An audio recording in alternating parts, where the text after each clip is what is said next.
berbagi kebahagiaan itu eta teh bukan mencintai bingung atau mencintai batur jika mencintai Rasul mau bisa mau bisa tapi lamun aya boga kanya bagi jeung batur eta iman gitu jadi berbagi intina mah lain ieu gitu kan ketika ningan empok ternyata saudara orang lebih butuh di batan orang bikeun gitu eta nu iman berat nya nya eta mah eta abot eta mah masih ada waktunya panjang ting ya sampai sini selesai bab 22 kita masuk ke bab 23 ini penjelasannya rada unik tapi mudah-mudahan kita bareng-bareng monggo Kak sada deh Ustadzah Agus hikmah ke-205 makna wusul kepada Allah. Sesampainya engkau kepada Allah adalah sampainya dirimu kepada makom makrifat kepadanya. Jika tidak demikian, maka Maha Suci Allah dari bersentuhan dengan sesuatu atau sesuatu bersentuhan dengannya. Dalam fantasawuf terdapat beberapa istilah dan ungkapan yang berbeda-beda, namun pada dasarnya maknanya hampir sama. Sebagian istilah itu adalah asyair, ar-rahil, al-manazil, al-manahil, dan al-maqamat. Apabila istilah rujuk dan wakuf, semua itu adalah sebagian kinayah dari perlawanan pada nafsu meneranginya dan memutus penghalang dan keuntungan hati dan ketergantungan hati kepada selain Allah. Sebagian dari istilah itu adalah al-wusul, tamkin, asyukut, dan atumakninah. Ada lagi istilah berupa musyahadah, mukalamah, mujalasah, musawarah, dan lain sebagainya. Semua istilah itu adalah kinayah dari telah menemukannya ruh-ruh mereka terhadap keagungan Allah dan telah merasakan syirinya. Insya Allah semua istilah itu akan dijelaskan di babnya masing-masing. Makna wusul menurut mereka adalah menyatakan pengetahuan bahwa yang wujud hanyalah Allah semata. Maka sesampainya engkau kepadanya adalah perasaan ketiadaan diri sampai dirinya benar-benar merasa tidak ada, sebab yang wujud hanyalah Allah semata. Begitu pula makna ma'rifat tentang wujudnya. Semua manusia pada hakikatnya berada di lautan keesaannya, namun mereka tidak merasa. Sesampainya seorang hamba kepada Allah adalah menyatakan keesaan wujudnya dan lenyap dari dirinya dan dari setiap perihal selainnya. Dengan kata lain, yang ada hanya Allah semata. Sesampainya hamba kepada Allah adalah dengan menggunakan mata hati tanpa dalil dan burhan. Hal ini biasa diungkapkan oleh hukama dengan ungkapan musyahadah dan ainul yakin. Makna wusul yang dikehendaki adalah maknawi, bukan secara kasat mata. Jika tidak semacam itu, maka Maha Suci Allah dari menyerupai zat makhluk dan makhluk menyerupai zatnya. Maha Suci Allah dari bersentuhan dengan makhluknya dan makhluk bersentuhan dengannya. Makna wusul kepada Allah adalah seperti perasaan dekat kepadanya. Nabi SAW lebih dekatnya hamba kepada Allah adalah tak kala sujud. Dan firman Allah yang artinya kami lebih dekat kepadanya dari urat nadi. Oleh sebab itu, makna wusul kepada Allah adalah menyatakan keesaan wujud Allah dan meniadakan wujud selainnya. Wusul pada Allah adalah makrifat kepadanya. Makrifat kepadanya adalah melebur di dalam af'al, asma, dan sifatnya. Sebagian istilah lagi dari mereka adalah kurbun, istisyrof dan muraqabah, seperti yang dijelaskan musonif dalam hikmah selanjutnya. Wallahu a'lam bishawab. Hikmah ke-206, merenungkan kedekatan dengannya. Kedekatanmu dengannya adalah kalau engkau merenungkan kedekatannya kepadamu. Kalau tidak demikian, dari mana engkau tahu wujud kedekatannya itu? Jika engkau telah mengetahui bahwa semua makhluk ada sebab diwujudkan olehnya dan melebur di dalam sifat keesaannya, maka engkau akan meyakini seyakin-yakinnya bahwa semua makhluk, tempat, dan zaman pada dasarnya tidaklah ada. Allah seperti halnya keberadaan wujudnya adalah esa, tidak di mana dan di tempat mana, maka akan selalu demikian selamanya. Cahaya keesaannya telah meleburkan wujud selainnya, maka hilanglah dengan wujudnya zaman dan tempat dan tidak tersisa kecuali Allah semata. Di dalam hadis Bukhari disebutkan Allah Subhanahu wa taala berfirman, anak Adam mencaci masa, aku Allah adalah masa, di kekuasaanku malam dan siang. Wujud yang hakiki hanyalah zat yang jejak sifatnya. Apabila sifatnya muncul, maka sifat itu akan menutupi seluruh hal yang ada. Apabila engkau telah mengetahui semua ini, maka engkau akan paham bahwa Allah adalah zat yang dekat dengan segala sesuatu dan Allah meliputi segala sesuatu. Namun demikian hikmahnya Allah menciptakan perihal yang hadis dan qadim. Barang siapa pintu hatinya dibukakan olehnya, hamba itu akan melihat ketiadaan perihal hadis sebab wujudnya perihal qadim. Hamba itu akan melihat bahwa Allah meliputi segala sesuatu dan melihat Allah meleburkan wujud segala yang hadis. Dan barang siapa pintu hatinya dibutakan olehnya, maka hamba tersebut tidaklah melihat kecuali perbedaan dan tidak akan menemukan sesuatu apapun kecuali rasa jauh. Apabila Allah menghendaki mendekatkan seorang hamba, maka Allah akan membukakan pintu hatinya sehingga Allah terasa dekat dengannya dan meliputinya. Dekat dengannya adalah dengan ruh dan hati, dengan merasakan bahwa Allah meliputi dirinya dengan ilmu, iradah, qudrah, dan sifat Allah lainnya. Barang siapa meyakini hal ini dan telah membuktikannya, maka akan merasakan kedekatan dengannya. Sebab wujudnya telah lebur dan yang wujud hanya Allah semata. Barang siapa mengingkari, maka dia adalah seorang yang jauh dari kedekatannya. Barang siapa telah mencapai makam qurbun dan wusul, maka akan mengalir padanya warid-warid berupa hakikat-hakikat irfaniyah, asrar rabiniyah, dan ilmu laduniyah. Warid-warid yang mengalir ini umumnya ada setelah dibukanya pintu hati dan wusul padanya. Wallahu a'lam.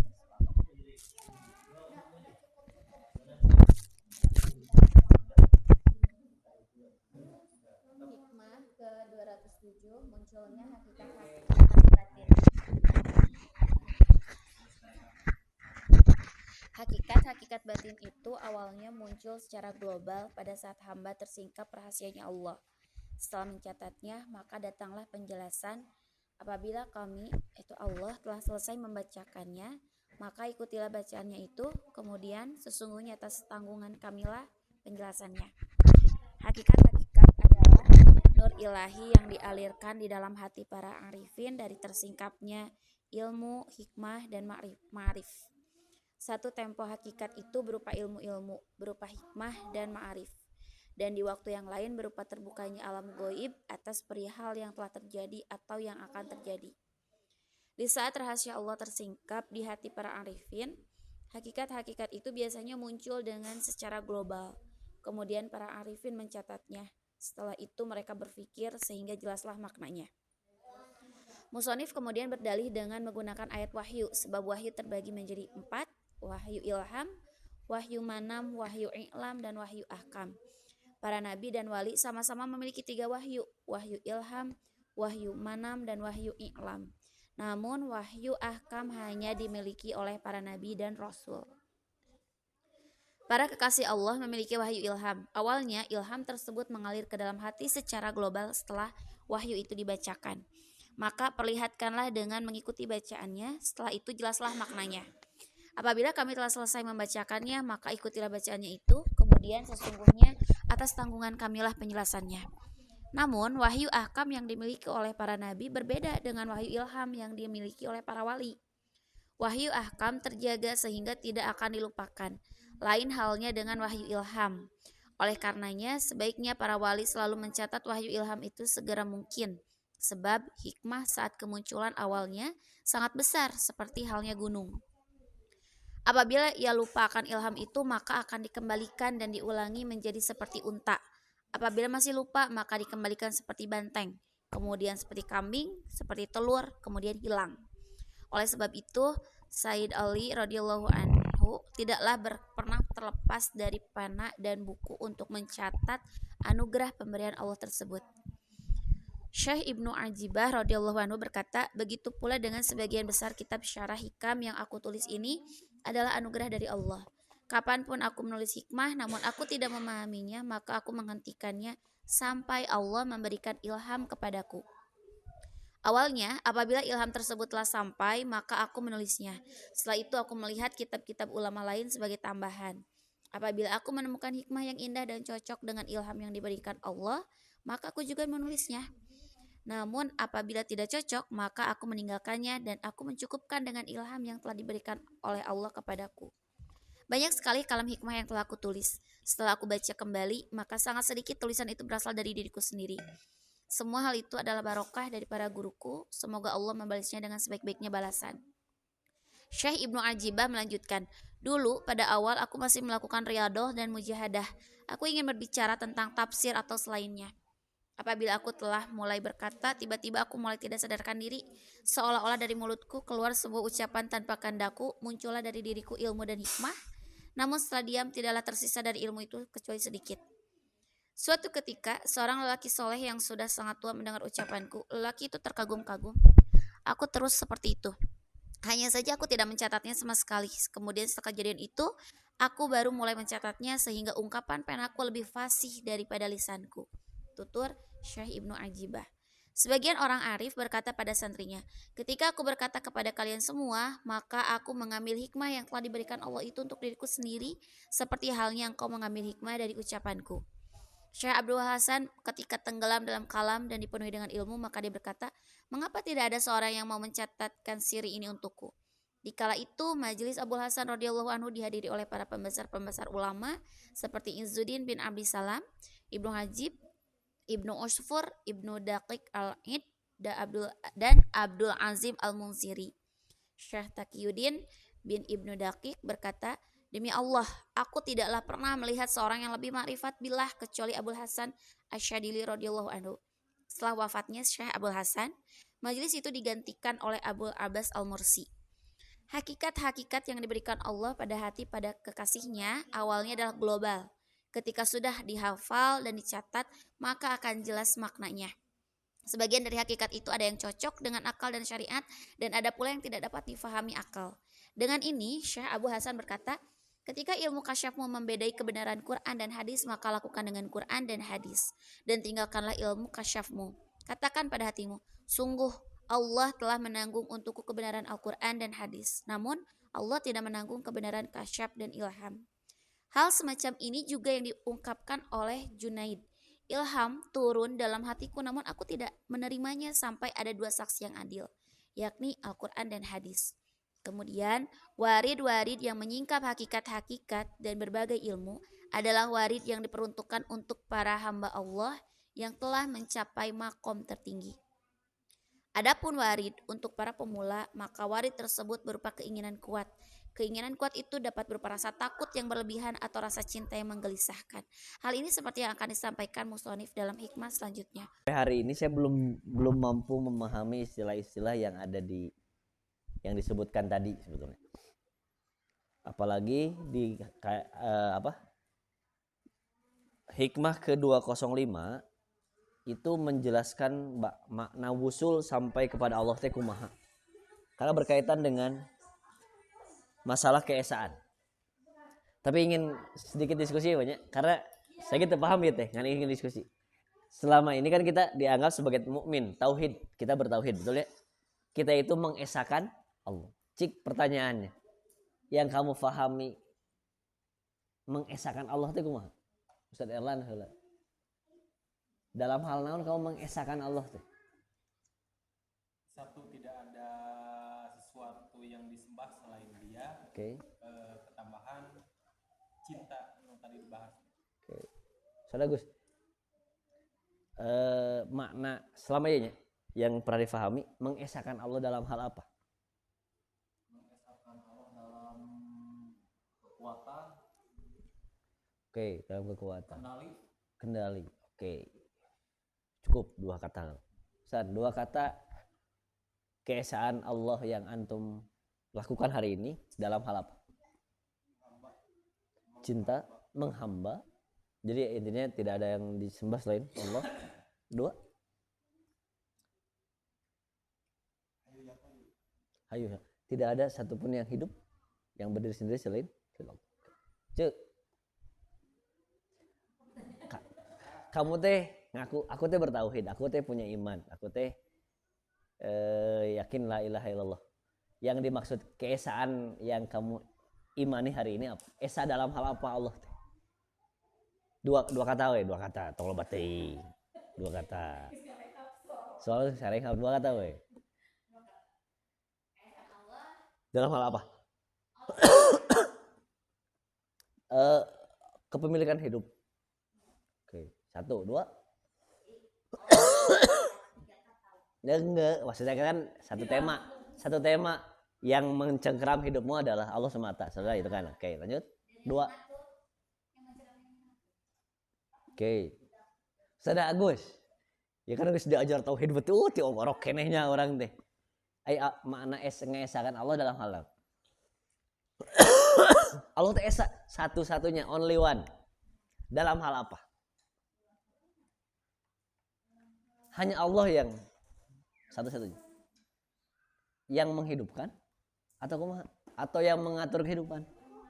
Yang mengatur kehidupan. Hiji eta, dua ayat ini lain. Allah teh esa, hanya Allah gitu. Manusia mah teu bisa. Oke. Yang memberikan semuanya. Oke, next. Ci, sadan Ci. Mengesahkan Allah dalam hal apa selama ya we? Apa yang Anda lakukan dalam keseharian, dalam ibadah?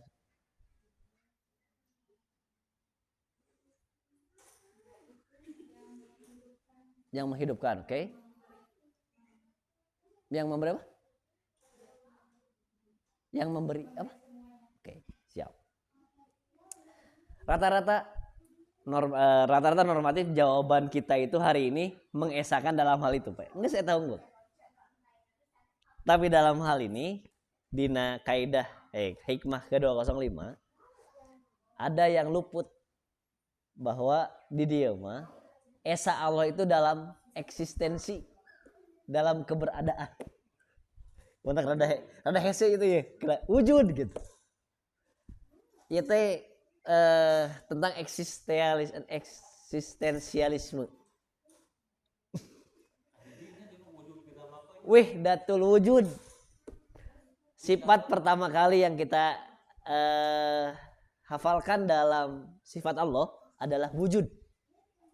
Gitu ayat lagunya wujud kidambako. Uluhiyah teh. Trinitas ya teh. Iya. Kan ke dunia orang kan diajaran teh wujud kidambako. Itu kan yang diajarkan oleh Abul Hasan Al-Asy'ari. Jadi pendiri mazhab Asy'ariyah dalam masalah akidah. Yang pertama adalah wujud. Jadi keesaan itu seharusnya udah pada tahap eksistensi. Ada keberadaan. Tapi saya yang jelaskan. Kan orang diskusikan ke. Allah punya sifat berbeda dengan makhluknya. Mukhalafatul lil hawadisi. Ya gitu. Pertanyaannya, adanya Allah dengan adanya kita apa bedanya? Allah ada? Oh pasti ada. Kita ada. Apa bedanya adanya Allah dan adanya kita? Menciptakan dan diciptakan. Nah, kan pada dasarnya teh. Jadi nu ada teh saha? Allah menciptakan. Kan orang mah dicipta, Allah mah mencipta. Jadi nu aya sabarna saha? Wusul kepada Allah adalah tingkatan kepada kita sudah meleburkan bahwa diri kita itu pada hakikatnya nggak ada gitu. Meskipun karasa, karaba, katoel, ketempo, orang teh hakikatnya mah gitu. Karena yang kita mah yang diadakan. Oke, Allah mah. Gitu. Maka muncullah namanya wihdatul wujud. Satu-satunya wujud yang ada itu hanya Allah. Gitu dah power teh. Otak kita rada hese gitu teh. Kalau kumahanya. Emang benar gitu. Tapi kan secara teori benar gitu. Sifat yang pertama adalah wujud. Dan wujudnya itu tidak bisa dihapuskan oleh kewujudan kita. Gak boleh wujud kita.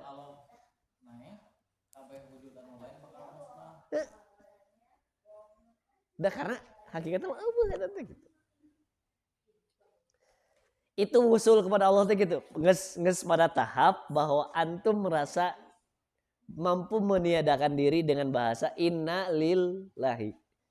Sesungguhnya kami adalah Atau mulai dari alam mah berarti ayat. iya baik. Nu Allah. Geus. Innalillahi itu nu Allah. Nu Allah. Sekali. Eta kalimat innalillahi kumaha eta? Artinya kan orang semua milik. Kan milik anu aya, ieu milik aya. Milik itu kan di luar dari keberadaannya. Wujudnya. Kan orang teh kieu maksudnya. Ieu teh nu urang, ngan amun ieu eueuh urangna aya kene teh. Amun ieu eueuh urang mah aya. Ya aya. Jadi nu aya hakikat nu pertama kali aya teh gitu. Urang apa Allah gitu. Maka kembali kepada awal kata ada itu memang hanya untuk Allah. Jadi urang teh geus ngaranna teh wihdatul wujud, bahwa anu ayana aya anu aya mah Allah unggul geus gitu. Urang mah eueuh gitu. Mantak ketika orang taat dan tengaruh ke Allah da keberadaan kita mah kan diciptakan gitu. Gitu. Ajakeun namanya eueuh fungsi lah gitu istilahna jeung Allah mah gitu. Allah manfaat teh oge. Tah eta teh namana wusul gitu. Usul teh naon? Jadi urang teh geus meniadakan diri kita sadar karena hanya yang ada itu hanya Allah gitu. Eta teh hese dijelaskeun teh. Pabelit kene gitu. Karena tapi kan sedang diskusinya kieu adanya kita dengan adanya Allah itu harus pertama kali yang kita pahami bahwa adanya kita itu diadakan sedangkan Allah qiyamuhu binafsihi. Dia ada tanpa perlu ada keberadaan sebelumnya. Jelas? Jadi pada akhirnya urang ada teh dan dibere ada anak Allah. Gitu. Maka teu pantes urang nu dibere ada, urang ngerasa ada dan meniadakan yang mengadakan. Lahu kabeh nu Allah pan gitu. Nu di langit nu di bumi kabeh nu Allah gitu. Lahu lillahi eta teh gitu. Siga inna lillahi lahu teh lillahi teh eta teh gitu. Jadi agak kieu maksudna wusul dina ieu konteks ieu bahwa antum sudah bisa meleburkan diri sendiri. Urang mah eueuh gitu, bisa teu? Biasanya urang mah eueuh gitu. Iya kan itu mah dalam konteks berbeda. Itu mah kan eksistensi kita bukan eksistensi Allah. Eksistensi Allah mah dia harus menjadi paripurna tersegalanya. Bahwa urang mah eueuh we kitu. Kudu Allah ahad teh dinu wujud oge Allah ahad. Tah kul huwallahu ahadun teh. Wujud oge wujudna ahad gitu. Talamun pada fase itu disebutnya wusul ke Allah. Jelas enggak? Iya mah kita pokoknya saya mau saya hese ini ngejelaskan.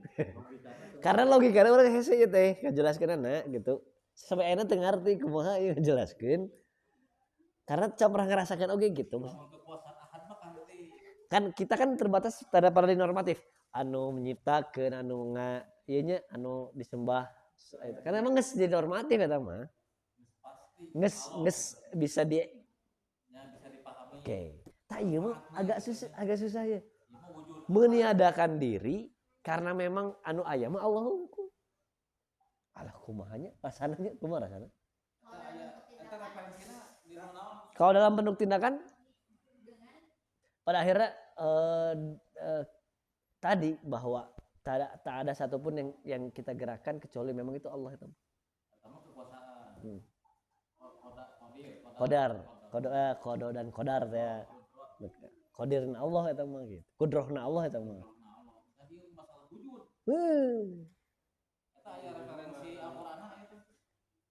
Nyekul huwallahu ahadun, la ilaha illallah gitu. Difahami teh sebagai sifat pertama adalah wujud gitu. Karena eta kenapa sifat pertama yang kita hafalkan adalah wujud, kidam, bako. Kidam teh kidam itu bukan. Kidam itu maksudnya tidak dia awal tanpa perlu awal gitu. Bukan, dia awal tanpa perlu awal. Enggak, hayun dia hidup. Koyum dia berdiri sendiri. Kidam mah jadi ya supaya lebih jelas ya. Kidam itu lawan katana hadis. Anyar. Kidam mah heubeul. Heubeul. Jelema kidam apa hadis? Hadis gitu. Allah mah kidam gitu. Karena tidak ada yang mengadakannya sebelumnya gitu. Sebelum awal geus aya. Sasan aya awal teh geus aya. Aya gitu. Sasan aya awal geus aya gitu tah. Tak sorry ya mah. Ya sorry ya. Saya tuh bisa ya, tapi intisari dari 20 genep teh bahwa wusullah kita ke Allah sampai kepada keberadaan. Bukan hanya sekedar kekuasaan, bukan hanya sekedar yang mengatur, yang memberi rizki, bukan itu. Itu bagian dari wusul. Tapi wusul anu sejatinya adalah kita sudah merasa tidak ada. Hukumannya dalam prakteknya sederhananya adalah bisa tuh misalkan contohnya si Hakim misalkan ya. Ketika orang sholat ya dan orang sholat lain. Tapi Allah mengizinkan dan memberikan kekuatan kita buat sholat. Artinya mungkin mualamu sholat orang siga gitu bakal orang ngerasa orang teh mulia, orang teh lebih baik daripada yang lain gitu. Mungkin mau karena ndak sadar gitu. Kehendakna dan heunya dia wujud mah sederhana ya sia kieu bahasa meureun sugan hese kita tadi di bahasa-bahasa hese itu. Hese itu.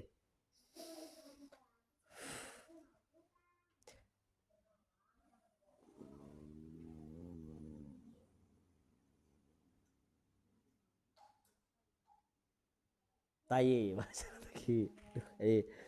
Kayaknya ini gitu ya contoh kumaha bentuk orang meniadakan diri sampai Allah teh ada unggul gitu ya. Dia kita tadi ya contoh, mata saya bingung ada kumahanya ngarah sederhanakan ku contoh. Wah di dia mah ngan di dia mah digeserkan pembahasan nanti kan udah deket. Oke? Deketna orang jeung Allah jangan kamu samakan jika deketna saya jeung gelas. Teu bisa karaba jeung Allah mah teu bisa katempo. Karasa anda oge. Sok ke karasa tuh. Aya ge rumasa. Sawas deui saya deketna Allah mah lain dirasa tapi rumasa. Karena rumasa urang Jadi Allah itu meliputi segala hal. eksistensinya.